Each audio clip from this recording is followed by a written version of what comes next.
बेहची परम महाशांती.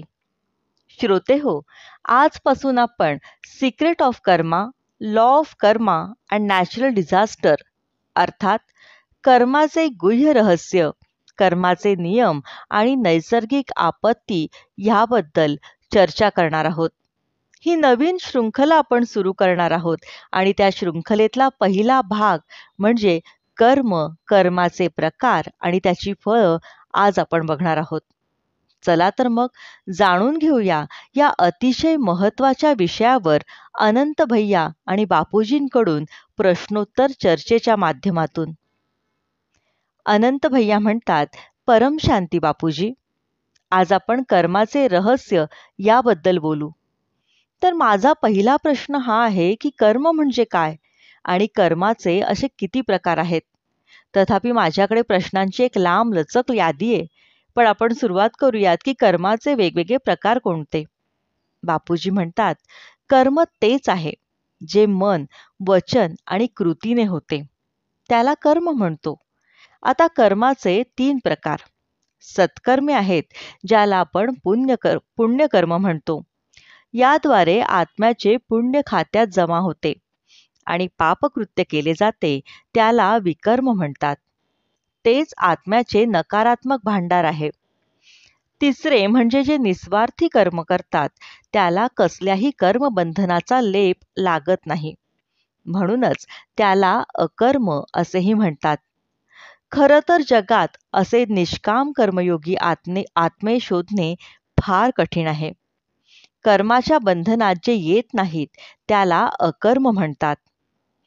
अनंत भैया विचारतात, मग बापूजी, तुम्ही सांगितलेले हे 3ही कर्म मनुष्याला म्हणजे कर्म, अकर्म, विकर्म या तिन्हीचे ज्ञान असणे आवश्यक आहे का? बापूजी म्हणतात, हो. कारण असे पहा, हा आत्म्याचा कर्माचा सिद्धांत आहे, कर्माचे रहस्य आहे.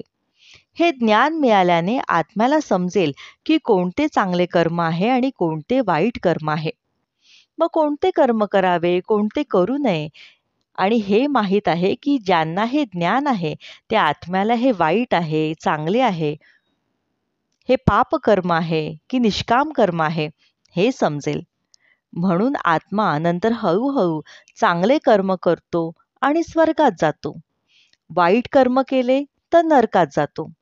जन्म मृत्यूच्या फेऱ्यात तो येतच राहतो. म्हणून मनुष्याने कर्माचा सिद्धांत जाणून घेणे खूप महत्त्वाचे आहे. पण प्रत्यक्षात कर्म मन, वचन आणि कृतीनेच केले जाते. मनाने केलेल्या कर्माचा मोठा प्रभाव पडतो. हे मन, वचन आणि कृतीतून घडते. तर कर्माचे हे रहस्य मनात आहे. मन जेव्हा विचार करते, तेव्हाही विचाराने केलेले हे कर्मच असते, नाही का? मानसिक कर्म म्हटले जाते ह्याला. अनंत भैया म्हणतात, हो बापूजी, भगवान श्रीकृष्णाने म्हटले की विचार करणे हे देखील एक कर्म आहे. बापूजी म्हणतात, हो. त्यामुळे विचार करणे ही देखील एक कृतीच आहे. विचाराचा परिणाम काय आहे? सर्वप्रथम आपण हे जाणून घेणे आवश्यक आहे. विचारांचा शरीरावर काय परिणाम होतो? उदाहरणार्थ, एक नकारात्मक विचार आहे. सर्वप्रथम आपण हे समजून घेणे आवश्यक आहे.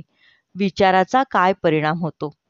आपले शरीर, आपले मन आणि जग, इतर लोक ह्या तिन्हींवर प्रभाव पडतो. जसे कोणी आपल्यापासून दूर असलेल्या देशात राहतो, कोणीतरी अमेरिकेत राहतो आणि इथे बसलेला माणूस त्या व्यक्तीसाठी इतर कोणासाठीही नकारात्मक विचार करतो. त्याचा विचार तिथपर्यंत नकारात्मक प्रतिक्रिया सोडतो. सकारात्मक विचार दूर जाऊ शकत नाहीत, पण नकारात्मक विचार नकारात्मक जगात जातील. जिथे जग बलवान आहे, ते विचार त्या जगात जातील. जिथे जोर असेल, नकारात्मक संकल्प हळूहळू जातीलच. अनंत भैया विचारतात, मग काय होईल? बापूजी म्हणतात, म्हणून जेव्हा तो विचार करतो, जर त्याने नकारात्मक विचार केला तर तो दूरपर्यंत जाईल. मग तो अनेक स्पंदनांमध्ये जाईल. स्पंदने दूरवर वायुमंडळ प्रदूषित करतील, नाही का? मग तो त्याच आत्म्यावर नकारात्मक प्रतिक्रिया देईल. मग त्याचे पडसाद वातावरणात देखील उमटतील. तो नकारात्मक विचारही त्याला स्पर्श करेल आणि तोही नकारात्मक होऊन नकारात्मक विचार करेल. मग दोघांच्याही मनामध्ये विचार येतील. आता हवेतील घटक आणि हवेत घडलेल्या कंपनांचा जो नकारात्मक विचार करतो, कंपनेही प्रदूषित होतात. त्याचप्रमाणे त्या नकारात्मक विचारांचा सूक्ष्म शरीरावर काय परिणाम होतो? सूक्ष्म शरीराला आभामंडळ म्हणतात. अनंत भैया म्हणतात, बापूजी, आपण त्याबद्दल पुढे बोलूच. पण आता पहा, अतिशय महत्वाची गोष्ट म्हणजे हिंदू, बौद्ध, जैन, शीख या सर्वांनी कर्मावर आपापले मत मांडले आहे. आता गोष्ट अशी आहे की जगात प्रत्येक गोष्टीबाबत दुटप्पी मापदंड आहेत.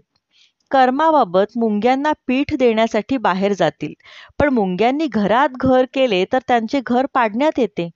पक्ष्यांना खायला दाणे देण्यासाठी बाहेर जातील, पण तोच पक्षी घरात घरटे बांधायला आला तर मग त्याचे घरटे तोडून टाकतील. तर लोकात हा दुटप्पीपणा प्रत्यक्षात का आला? बापूजी म्हणतात, असे बघा, हा किडा, मुंगी, भुंगा ठीक आहे, पण त्याहूनही सूक्ष्म आहे. जे अनेक धर्माचे लोक जंतू आपल्या श्वासात जाऊ नये म्हणून नाकासमोर कापडाने झाकतात, कारण ते त्यांच्या श्वासात जातात. त्यांना काय वाटतं? हवेत अनेक जंतू असतात, त्यामुळे सूक्ष्म जंतू त्यांच्या श्वासात येऊन ते जंतू मरू नयेत म्हणून ते आपल्या तोंडाला पट्टी बांधतात. याचा अर्थ असा की एक लहान जंतू देखील नष्ट होऊ देऊ इच्छित नाहीत. त्यातूनही पापकर्मे निर्माण होतात. पण जेव्हा असे अनेक लोक वातावरणामध्ये नकारात्मक विचार टाकतात, आजूबाजूला राहणाऱ्या लोकांची नकारात्मक विचारसरणी होते. तुम्ही तुमच्या आजूबाजूच्या लोकांसाठी चांगला विचार केला नाही तर खूप नकारात्मक वातावरण तयार होते. अनंत भैया म्हणतात, बापूजी, दिवसभर माळ जपायची आणि संध्याकाळी आल्यावर पुन्हा त्याच लोकांशी भांडण होते. बापूजी म्हणतात, बघा, मी बहुतेक माळ जपतात यांचा अनुभव घेतला आहे, जे व्यावहारिक जीवनामध्ये जपमाळ फिरवतात, पण बुद्धी इकडे तिकडे भटकत असते. ज्याचे नामस्मरण केले जाते त्यात बुद्धीत खूप कमी जाते, 1% जात नाही. अनंत भैया म्हणतात, समजा आपण हे मान्य केले, 1% झाला आहे, थोडे पुण्यही जमा झाले आहे, पण नंतर ती ऊर्जा त्यात वाया गेली आणि नंतर सारे खाते रिकामे झाले. बापूजी म्हणतात, असे बघा, आजकाल कोणालाही जपमाळ जपून ऊर्जा मिळत नसते. आज लाखो भगवान बनलेले आहेत. सगळेजण या लाखो भगवानांच्या माळा जपत आहेत. कितीतरी धर्मस्थळे झाली आहेत, लाखो मंदिरे बांधली गेली आहेत. आज 25 वर्षात जगातील सर्व धार्मिक स्थळे ज्या प्रमाणात बांधली गेली आहेत, त्या प्रमाणात जग पतित अवस्थेतच जात आहेत. त्या प्रमाणात नकारात्मकता या जगात वाढतच आहे. याचे कारण काय? कारण नकारात्मक विचार म्हणजे नकारात्मक विचार वातावरण बिघडवतो. म्हणूनच नकारात्मक विचारसरणी सकारात्मक विचारांमध्ये बदलली पाहिजे. परमशांती. कर्माचे फळ केव्हा मिळते, लगेच मिळते की काही दिवसांनी मिळते, हे आपण पुढील भागामध्ये बघूयात. बेहदची परम महाशांती. हा व्हिडिओ आवडल्यास त्याला नक्की लाईक, शेअर आणि कमेंट करायला विसरू नका. परम शांती.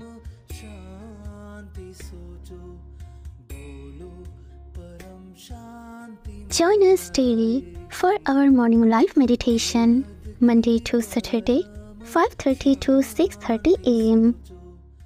Join us daily for live meditation, 10 p.m. to 11 p.m. on YouTube Live. Subscribe now. Website www.paramshanti.org. Email us anand@paramshanti.org. Like, share, subscribe. Join today. बेहद की परम शांति।